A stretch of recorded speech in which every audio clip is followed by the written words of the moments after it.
नमस्कार दोस्तों, स्वागत है आपका अपने channel Patel sir coaching classes में।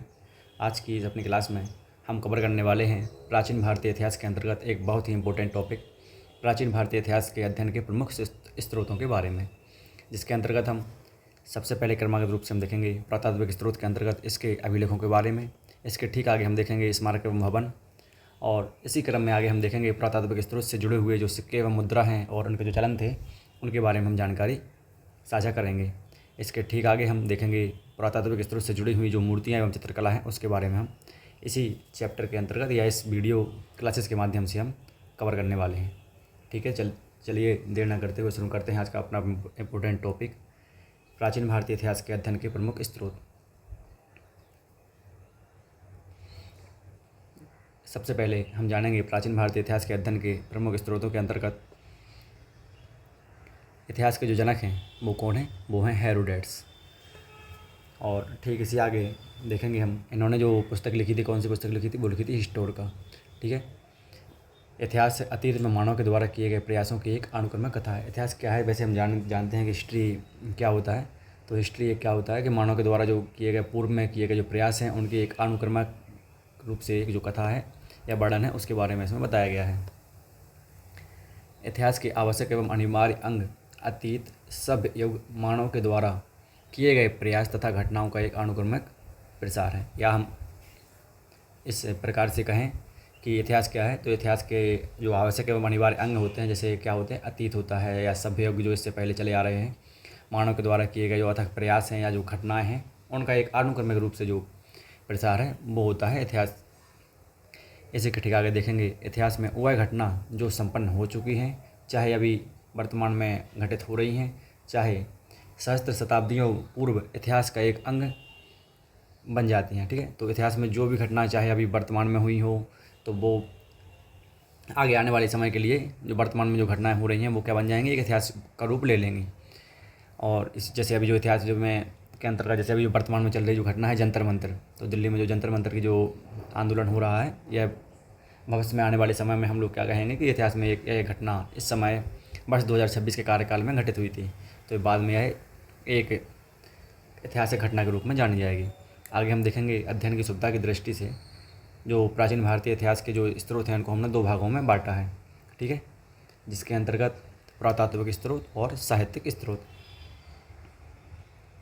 इसके ठीक आगे हम देखेंगे पुरातात्विक स्रोत के अंतर्गत जो प्रमुख अभिलेख हैं उनके बारे में हम जानकारी इकट्ठा करेंगे। ठीक है, तो जो सबसे प्राचीन अभिलेख हैं उनमें मध्य एशिया के बोगाज कोई से प्राप्त जो अभिलेख हैं वो अभिलेख सबसे प्राचीन अभिलेख हैं। इन अभिलेखों पर जो वैदिक देवता हैं इंद्र, वरुण, मित्र एवं जो नासत्य देवता हैं उनके नाम मिलते हैं। ठीक है, जो प्राचीन जो अभिलेख हैं पुरातात्विक स्रोत से जुड़े हुए उनमें वैदिक देवता जैसे इंद्र हुए, वरुण हुए, मित्र हैं और नासत्य हैं, उनके नाम मिलते हैं। ठीक है, इसमें थोड़ा जो प्रिंटिंग मिस्टेक है, नासत्य नाम है।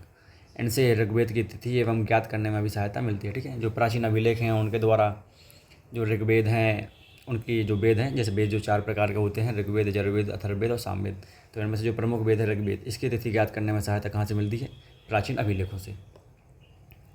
तो अभिलेखों के अंतर्गत हम सबसे पहले देखेंगे इंपॉर्टेंट पॉइंट्स है जो अधिकतर परीक्षाओं में पूछा जाता है कि सर्वप्रथम वर्ष 1837 में जेम्स प्रिंसेप ने ब्राह्मी लिपि में लिखे जो सम्राट अशोक के जो अभिलेख थे उनको पढ़ा था। ठीक है, तो वर्ष 1837 में जो जेम्स प्रिंसेप थे उन्होंने ब्राह्मी लिपि में लिखे जो सम्राट अशोक के अभिलेख थे उनको पढ़ा था। ठीक है, इस वाले यह इंपॉर्टेंट पॉइंट्स है, इसको आप याद रखेंगे कि जो सम्राट अशोक के जो अभिलेख थे उनको किसके द्वारा पढ़ा गया था या कब पढ़ा गया था, तो वर्ष 1837, और जो व्यक्ति हैं वो कौन है, जेम्स प्रिंसेप। ठीक है, आगे देखेंगे हम प्राचीन भारतीय इतिहास के अंतर्गत आने वाले जो प्रमुख अभिलेख हैं उनके बारे में और उनके जो विषय वस्तु हैं उनके बारे में। इसके ठीक अंतर्गत हम अध्ययन करेंगे प्राचीन जो प्रमुख अभिलेख हैं उनके बारे में। ठीक है, और इसके जस्ट आगे हम देखेंगे हाथी गुम्फा अभिलेख। तो जो हाथी गुम्फा अभिलेख है वो कहाँ से संबंधित है, वो है उड़ीसा में अभी वर्तमान में स्थापित है। और इससे संबंधित जो शासक रहे हैं वो कौन रहे हैं, खारवेल वंश के जो शासक हैं खारवेल रहे हैं। ठीक है, और जो हाथी गुम्फा अभिलेख है जो उड़ीसा में अवस्थित है, तो उसमें किस चीज़ के बारे में वर्णन दिया गया है, तो राजा खारवेल के जो शासनकाल की जो घटना है उनके बारे में इनका वर्णन दिया गया है। इसके ठीक आगे हम देखेंगे एक और प्रमुख अभिलेख के बारे में, जो है जूनागढ़ अभिलेख। तो जूनागढ़ अभिलेख, इसको एक गिरनार अभिलेख के नाम से भी जाना जाता है, ठीक है। तो ये कहाँ है? ये है गुजरात में स्थित है। और जूनागढ़ अभिलेख या गिरनार अभिलेख में किस शासक के बारे में बताया गया है? तो रुद्रदामन के बारे में बताया गया है, ठीक है। इसके अंतर्गत जो रुद्रदामन शासक हैं उनके संबंध में जो अभिलेख लिखे गए हैं वो है जूनागढ़ अभिलेख और गिरनार अभिलेख। इसके अंतर्गत रुद्रदामन तथा जो गिरनार है उनकी सुंदर जो झील है उनका वर्णन दिया गया है।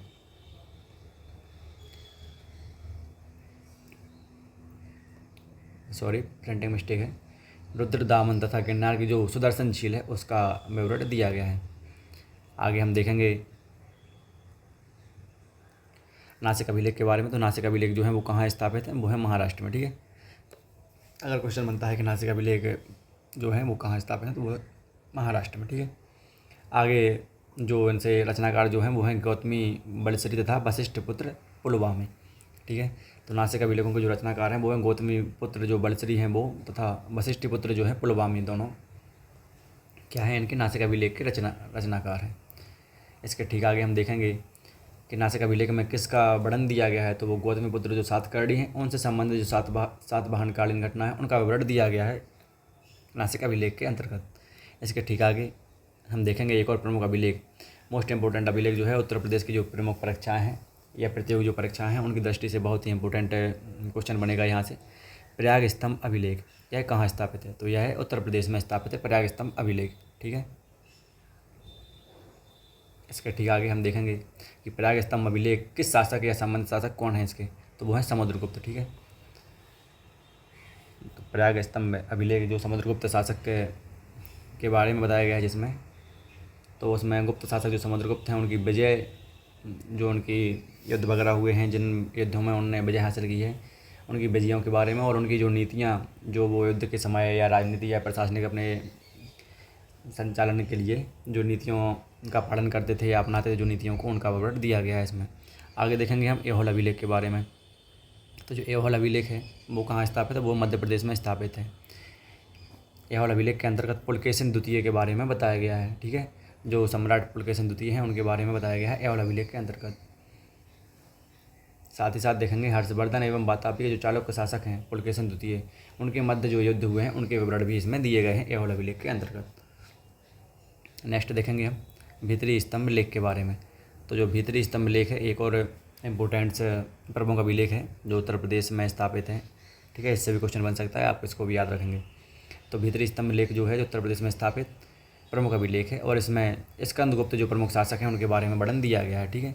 जस्ट आगे हम देखेंगे मंदसौर अभिलेख। तो यह मंदसौर अभिलेख जो है वो कहाँ स्थापित है? मध्य प्रदेश में। एक और इससे पहले हम पढ़ चुके हैं कि मध्य प्रदेश में एक और अभिलेख प्रमुख अभिलेख जो स्थापित है वो है ऐहोल अभिलेख, ठीक है। इसके बारे में भी हम ध्यान देंगे कि ऐहोल अभिलेख भी कहाँ स्थापित है, वो भी स्थापित है मध्य प्रदेश में। और एक अभिलेख और है भीतरी मंदसौर अभिलेख, ठीक है। तो वो कहाँ स्थापित है? वो भी है मध्य प्रदेश में। मंदसौर अभिलेख मध्य प्रदेश स्थापित जो मंदसौर अभिलेख है उसमें जो संबंधित शासक का वर्णन दिया गया है वो दिया गया है मालवा नरेश यशोधर्मन, ठीक है। आगे इसके बारे में देखेंगे जो मालवा नरेश हैं और यशोधर्मन, जो मालवा नरेश यशोधर्मन हैं उनकी सैनिक जो उपलब्धियां हैं उनका विवरण इसी में दिया गया है मंदसौर अभिलेख के अंतर्गत। नेक्स्ट देखेंगे हम उत्तर प्रदेश से संबंधित एक और अभिलेख जो है वो है अयोध्या अभिलेख। इसमें जो प्रमुख संबंधित शासक रहे हैं वो रहे हैं धनदेव, इनके बारे में बताया गया है। और ठीक इसके जस्ट आगे इसमें जो पुष्यमित्र शुंग हैं और उनके द्वारा किए गए जो 2 अश्वमेध यज्ञ हैं उनका वर्णन भी कहाँ दिया गया है? अयोध्या अभिलेख में। अगर क्वेश्चन बनता है कि पुष्यमित्र शुंग के द्वारा किए गए 2 जो अश्वमेध यज्ञ हैं उनका वर्णन किस प्रमुख अभिलेख में मिलता है या वो अभिलेख कहाँ स्थापित है, तो इसके बारे में हम बताएंगे कि यह प्रमुख संबंधित जो अभिलेख है वो है अयोध्या अभिलेख, ठीक है, जो उत्तर प्रदेश में स्थापित है। नेक्स्ट आगे देखेंगे हम महरौली अभिलेख के बारे में। यह अभिलेख जो है दिल्ली में स्थापित है। इस अभिलेख में जो संबंधित शासक हैं चंद्रगुप्त द्वितीय हैं, अर्थात कहने का मतलब यह है कि चंद्रगुप्त द्वितीय के बारे में जो दिल्ली में स्थापित जो महरौली अभिलेख है उसके बारे उसमें वर्णन दिया गया है। और साथ ही साथ जो गुप्त शासक चंद्रगुप्त द्वितीय हैं उनकी जो सैन्य विजय हैं उनका उल्लेख भी इसी में दिया गया है महरौली अभिलेख के अंतर्गत, ठीक है। नेक्स्ट देखेंगे हम प्राचीन भारतीय इतिहास के अध्ययन के स्रोतों के अंतर्गत जुड़े हुए जो प्रमुख पुरातात्विक स्रोतों के अंतर्गत स्मारक एवं भवन हैं उनके बारे में हम इसमें अध्ययन करेंगे। सबसे पहले हम देखेंगे स्मारक एवं भवनों से जनता की जो धर्मनिष्ठा एवं आध्यात्मिकता का घनिष्ठ संबंध होता है। जैसे कहीं भी हो या किसी भी काल का हो या किसी भी समय का हो, तो उस समय के जो स्मारक होते हैं या भवन होते हैं उनसे क्या होता है कि जनता की जो धर्मनिष्ठा है या जो उस समय की जो आध्यात्मिकता है उसका घनिष्ठ संबंध या उनके जो उस समय के महत्व चर्चाएँ जो होती हैं उसका हमें जानकारी इससे प्राप्त होती है। ठीक है। नेक्स्ट हम देखेंगे प्राचीन काल में भारत में अनेक महलों एवं मंदिरों का निर्माण हुआ था। जैसा कि आप जानते हैं कि प्राचीन काल में बहुत ही भव्य या कहा जाए तो अनोखे या अजूबे मंदिर हैं उनका निर्माण हुआ था, जिनके अवशेष बिखरे रूप में पूरे देश में स्थित हैं। जैसा कि कहा जाए तो कहीं ना कहीं जैसे अगर देखने को मिले तो देवगढ़ का दशावतार मंदिर यह एक पुरातात्विक स्रोत है या स्मारक है। भीतरगांव कानपुर का जो भीतरगांव का मंदिर है वो भी एक पुरातात्विक स्रोत है। आगे हम देखेंगे जो अजंता की गुफाएं हैं, एलोरा और एलिफेंटा की गुफाएं हैं जो महाराष्ट्र में जो अवस्थित हैं, वो भी क्या है तो एक प्राचीन काल के जो स्मारक या अवशेष हैं। तो कहीं कहीं अलग हमारे भारत के अलग अलग जगह पे ये सब स्मारक या अवशेष पाए जाते हैं, जिससे हमें देखने को मिलता है कि ये सब प्राचीन काल की इमारतें या वास्तुकला हैं। ठीक है। इसके आगे हम देखें इनके महलों एवं मंदिरों की शैली से वास्तुकला के विकास पर पर्याप्त प्रकाश पड़ता है। ठीक है। जो इस प्रकार के जो पहले मंदिर या कोई भी स्मारक बनाए गए हैं, भवन बनाए गए हैं, तो उनकी जो वास्तुकला को देख के हमारे जो पर्याप्त वास्तुकला है, जो विकास है, उस पर पर्याप्त प्रकाश पड़ता है। ठीक है। आगे हम देखेंगे भारत के विभिन्न स्थानों से मंदिर जो हैं, जैसे देवगढ़ का दशावतार मंदिर जो ललितपुर में अवस्थित है, भीतरगांव का जो मंदिर है कानपुर में जो अवस्थित है, एवं अजंता की जो गुफाएँ हैं, इनके जो चित्र हैं वो इत्यादि के प्रमाण कहाँ से मिलते हैं, जैसे महाराष्ट्र से मिलते हैं। ठीक है। तो तीनों पॉइंट आप याद रखेंगे जो पुरातात्विक स्रोत के जो स्मारक एवं भवन है। जैसा कि देवगढ़ का दशावतार मंदिर कहाँ स्थित है, इसके बारे में पूछ लिया जाता है तो बताएंगे आप लोग कि यह ललितपुर में अवस्थित है। इसके ठीक आगे हम देखेंगे कि अगर भीतरगांव का मंदिर पूछ लिया जाए, इसके बारे में अधिकतर प्रतियोगी परीक्षाओं में पूछ लिया जाता है, तो यह कहाँ अवस्थित है, यह कानपुर में अवस्थित है। ठीक है। इसके ठीक आगे जो अजंता की गुफाएं हैं या एलिफेंटा की गुफाएं हैं या एलोरा की, तो वो कहाँ अवस्थित हैं। इन सब के जो साक्ष्य या अवशेष जो मिलते हैं वास्तुकला के, तो वो कहाँ मिलते हैं, वो मिलते हैं महाराष्ट्र में। इसके ठीक आगे हम देखेंगे प्राचीन भारतीय इतिहास के जो स्रोत हैं, इनके अंतर्गत हम उस समय की आज की जो सिक्का व्यवस्था थी उसके बारे में हम देखेंगे कि उस समय किस प्रकार के सिक्कों का प्रचलन था या किस प्रकार की जो मुद्राएं थीं उनका प्रचलन था, चलन में था। लेन देन के लिए जो प्राचीन काल के जो लोग थे वो किस चीज़ का उपयोग किया करते थे या किस माध्यम से करते थे। तो जैसा कि आप सबको जानकारी पहले से हो सकती है इसके बारे में कि प्राचीन काल की जो सिक्का व्यवस्था है उसके अंतर्गत जो आज सिक्के हैं या पंचमार्क जो कॉइन्स हैं उसके बारे में अधिकतर देखने के लिए आपको मिलता है। ठीक है। तो सबसे पहले हम देखेंगे उत्तर भारत के जो मंदिर हैं वो किस शैली में निर्मित किए गए हैं, वो नागर शैली में निर्मित किए गए हैं। साथ ही साथ दक्षिण भारत के जो मंदिर हैं वो किस शैली में निर्मित किए गए हैं, वो हैं द्रविड़ शैली में। तथा जो मध्य भारत के जो मंदिर हैं वो वैशाल शैली में निर्मित हैं। बहुत ही इम्पोर्टेंट ये पॉइंट्स हैं। इससे 3 प्रश्न बन सकते हैं प्रतियोगी परीक्षाओं में अपनी, और किसी भी परीक्षा में क्वेश्चन आ सकते हैं। जैसा कि अगर पूछा जाए कि उत्तर भारत के जो मंदिरों की जो शैली है वो किस शैली में बनाए गए हैं, तो आप कहेंगे नागर शैली में। ठीक है। अगर इसके आगे ठीक पूछा जाए कि दक्षिण भारत के जो मंदिर हैं वो किस शैली में बनाए गए हैं, तो आप बताएंगे द्रविड़ शैली में। इसके ठीक आगे एक और जो इंपॉर्टेंट पॉइंट्स है वो है मध्य भारत के जो मंदिर हैं वो किस शैली में निर्मित हैं, तो आप बताएंगे वैशाल शैली में। ठीक है। आगे नेक्स्ट पॉइंट्स देखेंगे। उत्तर भारत में खजुराहो का जो कांदरिया महादेव मंदिर है, ठीक है, उत्तर भारत में जो खजुराहो में जो कांदरिया महादेव का जो मंदिर है वो नागर शैली में। एवं दक्षिण भारत में जो तंजौर या तंजावुर का जो राजराजेश्वर मंदिर है, बृहदेश्वर मंदिर, उसको वो किस शैली में निर्मित है, वो द्रविड़ शैली में निर्मित है। तो आप इसे नेक्स्ट इंपॉर्टेंट पॉइंट से किस प्रकार के क्वेश्चन बनाएंगे, तो इसमें कभी पूछ लिया जाए कि कांदरिया महादेव का जो मंदिर है वो कहाँ है, तो वो खजुराहो में स्थित है, और वो किस शैली में निर्मित है, तो वो है नागर शैली में। ठीक है। आगे पूछा जाए कि तंजौर या राजराजेश्वर का मंदिर या जिसे बृहदेश्वर का मंदिर भी कहते हैं, तो यह कहाँ स्थित है, वो है तंजौर में या तंजावर में। और अगर पूछ लिया जाए कि राजराजेश्वर का मंदिर या बृहदेश्वर मंदिर किस शैली में निर्मित है या किस शैली का उत्कृष्ट उदाहरण है, तो आप कहेंगे द्रविड़ शैली का। ठीक है। नेक्स्ट आगे देखेंगे हम आहत सिक्कों के बारे में। तो सबसे पहले जानेंगे हम कि आहत सिक्का क्या होता है। तो प्राचीनतम जो सिक्के थे उनको आहत सिक्के या पंचमार्क सिक्के कहा जाता था। ठीक है। इसको आप याद रखेंगे। कभी कभी अगर क्वेश्चन पूछ लिया जाए कि आहत सिक्कों को कहा जाता है तो क्या कहा जाता है, तो आप कहेंगे पंचमार्क सिक्का। ठीक है। इससे अगर सिक्के की व्यवस्था देखें आप कि पंचमार्क सिक्कों में क्या विशेषता थी या क्या अलग से इसमें था, तो इन सिक्कों पर क्या होता था, हाथी, सांड, मछली, पेड़ या अर्धचंद्र जो इत्यादि के जो चिन्ह या प्रतीक निर्मित होते थे। ठीक है, आप इस मोहर को देख के पता लगा सकते हैं। आगे देखेंगे हम आहत सिक्कों की विशेषताओं के बारे में। तो आहत सिक्के, सर्वाधिक सिक्के जो हैं आहत किस काल में चलाए गए, तो वो मौर्योत्तर काल में निर्मित हुए हैं। अगर आपको पूछा जाए कि सर्वाधिक सिक्के किस शासनकाल में या किस काल में चलाए गए, तो आप कहेंगे मौर्योत्तर काल में। ठीक है, जो मुख्य रूप से किस चीज़ के बने होते थे, तांबे के, चांदी के, सोने के या शीशे के होते थे। नेक्स्ट पॉइंट देखेंगे, सातवाहन वंश के शासकों ने शीशे तथा गुप्त वंश के शासकों ने सोने के सर्वाधिक सिक्के जारी किए थे। आगे अगर पूछा जाए कि शीशे के जो सिक्के थे वो किस वंश या किस काल से संबंधित हैं, तो आप कहेंगे सातवाहन वंश से। ठीक है, शीशे के जो सिक्के थे वो किस वंश से या किस वंश के शासकों से संबंधित थे, तो वो तो सातवाहन वंश के शासकों से। ठीक है, आगे नेक्स्ट देखेंगे कि सर्वाधिक सोने के सिक्के किस शासनकाल में या किस वंश के समय जारी किए गए थे, तो आप बताएंगे गुप्त वंश के शासकों के समय सर्वाधिक सोने के सिक्के जारी किए गए थे। तो आप किस प्रकार से, इस प्रकार इससे 3 इंपॉर्टेंट पॉइंट्स या क्वेश्चन अभी तक बन चुके हैं। सर्वप्रथम जो है कि सर्वाधिक सिक्के किस काल में निर्मित हुए, तो आप बताएंगे मौर्योत्तर काल में निर्मित हुए, जो मुख्य रूप से किस चीज़ के बने होते थे, तांबे के, चांदी के और सोने के और शीशे के। आगे देखेंगे कि किस वंश के शासकों ने शीशे के सर्वाधिक सिक्के चलाए, तो वो थे सातवाहन वंश के शासक। नेक्स्ट देखेंगे किस वंश के शासकों ने सर्वाधिक सोने के सिक्के जारी किए, तो वो हैं गुप्त वंश के शासक। ठीक है, सभी इंपॉर्टेंट पॉइंट्स या क्वेश्चन आप याद रखेंगे। सर्वाधिक सिक्कों पर जो लेख लिखने का जो कार्य था वो किस शासकों ने करवाया, किस वंश के शासकों ने, वो करवाया यवन वंश के शासकों ने। ठीक है, आप नेक्स्ट देखेंगे कि जो सिक्के होते थे या इन पे जो अलग अलग से विशेषताएं थी, तो इनका क्या महत्व होता था। तो प्राचीन भारत की जो इतिहास है उसको लिखने में अवशेषों से जो प्राप्त हैं, मोहर हैं या सिक्के हैं, इनसे अत्यधिक सहायता प्राप्त हुई है।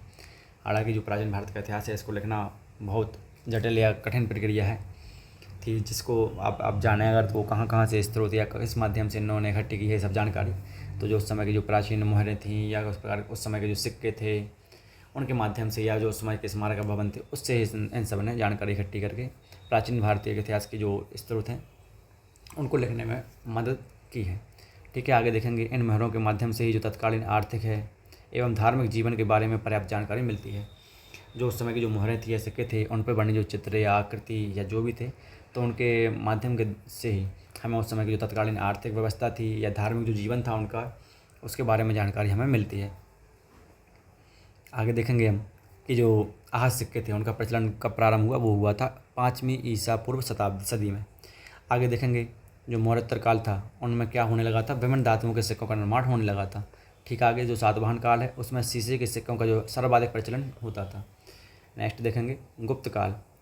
गुप्त काल के समय क्या हुआ, स्वर्ण मुद्राएं या सोने की मुद्राओं का सर्वाधिक चलन हुआ या प्रचार या विस्तार हुआ। आगे देखेंगे जो यवन शासक थे उनके समय में जो सिक्कों पर जो लेखन प्रक्रिया थी या परंपरा, लेखन की जो परंपरा थी उसका प्रारंभ हुआ था।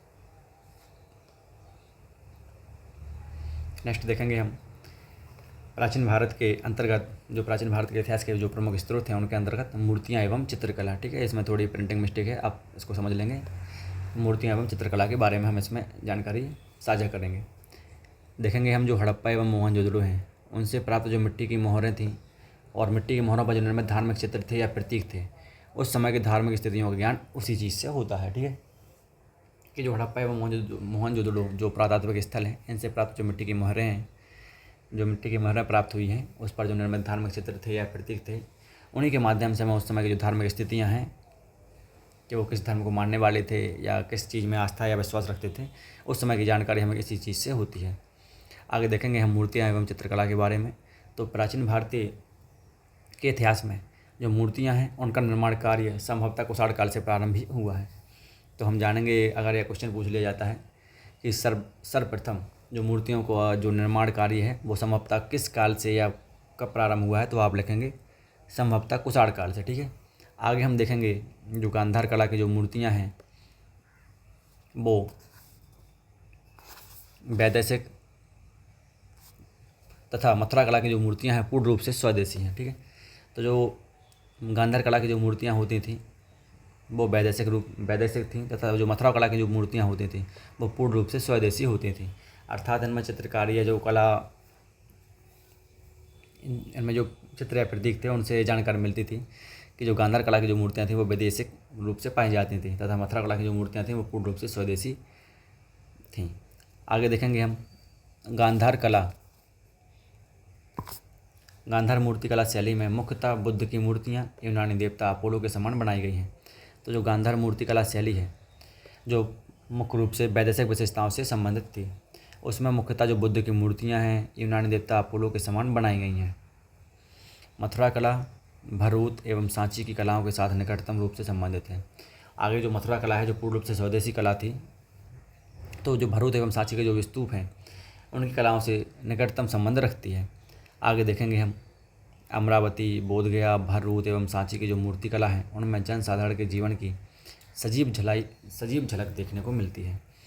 तो जैसा कि आप सब जानते होंगे, जो अमरावती है, बोधगया है, भरूच एवं सांची के जो स्तूप हैं उनकी जो मूर्ति कला पाई गई है, तो उनमें जनसाधारण के जीवन की सजीव झलक देखने को मिलती है।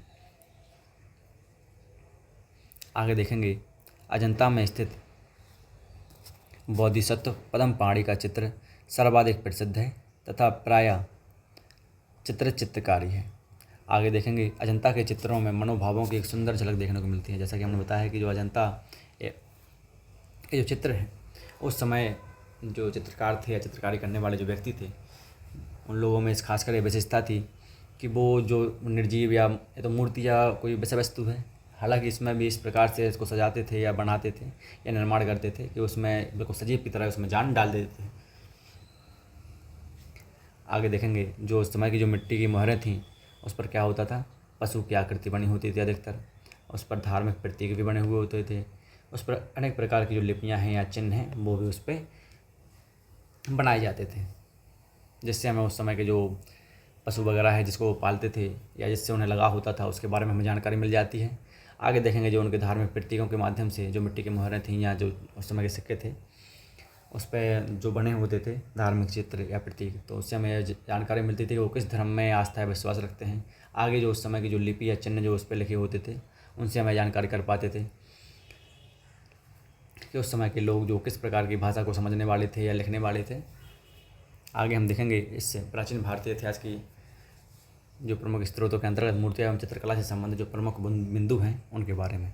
तो मूर्तिकला का जो प्रारंभ है वो कब हुआ था, वो कौशाल काल से हुआ था। ठीक है। आगे देखेंगे जो गांधार कला थी वो यूनानी प्रभाव से संबंधित थी और जो मथुरा कला थी वो थी स्वदेशी शैली से संबंधित थी। आगे देखेंगे अमरावती, बोधगया, भरूच एवं सांची में जो जनजीवन की जो झलक है वो एक सजीवता के साथ दिखाई पड़ती है। आगे चित्रकला जो है इसमें क्या दिखाया गया है, माता एवं उसके शिशु तथा मरणासन राजकुमार जैसे उत्कृष्ट कलात्मक अभिव्यक्तियों के बारे में वर्णन मिलता है। आगे एक चार्ट के माध्यम से हम पूरी जो चैप्टर है उसको कवर करने वाले हैं रिवीजन के तौर पर कि प्राचीन भारतीय इतिहास के अध्ययन के प्रमुख स्रोतों के अंतर्गत उन्हें दो भागों में बांटा गया है, जैसे पुरातात्विक स्रोत है और साहित्यिक स्रोत है। ठीक है। पुरातात्विक स्रोत के अंतर्गत जैसा कि हम अभी अध्ययन कर चुके हैं उनके अभिलेखों के बारे में, स्मारक एवं भवनों के बारे में, सिक्के एवं मुद्रा के बारे में, मूर्तियों के बारे में और चित्रकला के बारे में। आगे इससे ठीक आगे हम देखेंगे अगले वाले चैप्टर में साहित्यिक स्रोत के बारे में, जिसमें जो प्रमुख भारतीय साहित्य भी हैं और विदेशी साहित्य भी हैं। तो भारतीय साहित्य जो होंगे उनके अंतर्गत हम धार्मिक साहित्यों का अध्ययन करेंगे, लौकिक साहित्यों का अध्ययन करेंगे और संगम साहित्य का अध्ययन करेंगे। साथ ही साथ जो विदेशी साहित्य हैं उनमें यूनानी एवं रोम के लेखकों के बारे में, चीन के लेखकों के बारे में और अरब के लेखकों के बारे में हम इसमें जानकारी साझा करेंगे। आगे चलते हैं भारतीय साहित्य के अंतर्गत जो धार्मिक साहित्य है उसके बारे में हम देखते हैं। तो धार्मिक साहित्य के अंतर्गत ब्राह्मण साहित्य, बौद्ध साहित्य, जैन साहित्य, इसके बारे में हम देखेंगे।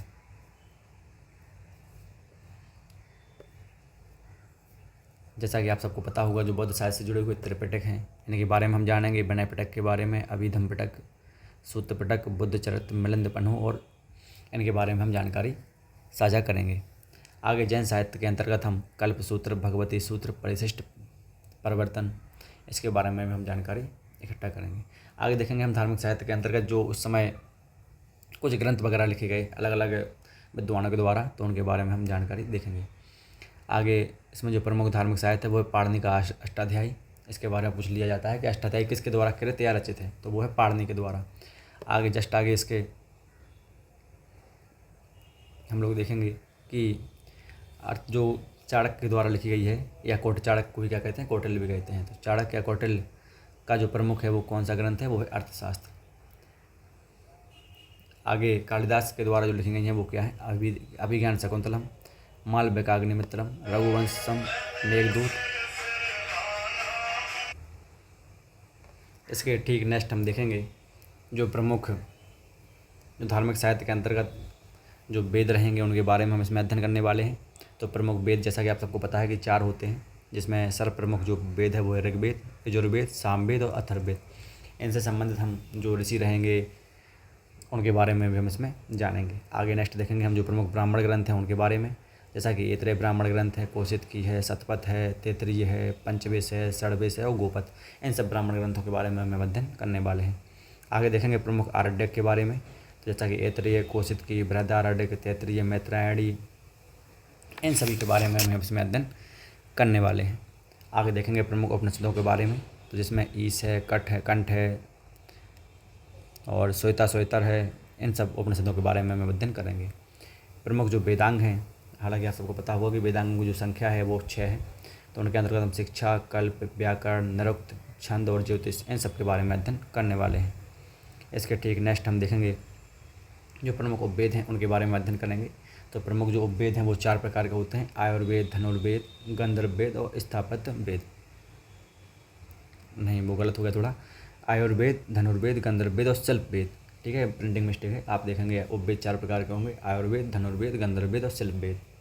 नेक्स्ट देखेंगे हम प्रमुख षड दर्शनों के बारे में, जिसमें जो षड दर्शनों की जो संख्या है वो 6 है। सांख्य षड दर्शन, योग, न्याय, वैशेषिक, पूर्व मीमांसा और उत्तर मीमांसा षड दर्शन।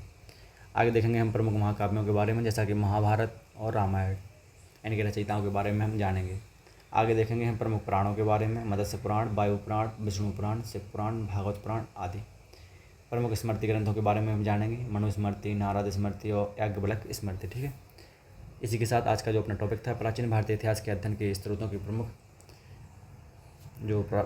स्रोत थे उनके बारे में, पुरातात्विक स्रोत और साहित्य स्रोत का खत्म होता है। इसके ठीक नेक्स्ट क्लास में हम देखेंगे जो प्राचीन भारतीय इतिहास के अध्ययन के प्रमुख स्रोत थे, उसमें हम पहले वाले चैप्टर में पुरातात्विक स्रोत कवर कर चुके हैं। ठीक है, नेक्स्ट वाले चैप्टर में हम देखने वाले हैं प्रमुख साहित्यिक स्रोतों के बारे में, जिसमें हम भारतीय साहित्य, धार्मिक साहित्य, लौकिक साहित्य, संगम साहित्य और विदेशी साहित्यों के बारे में अध्ययन करने वाले हैं।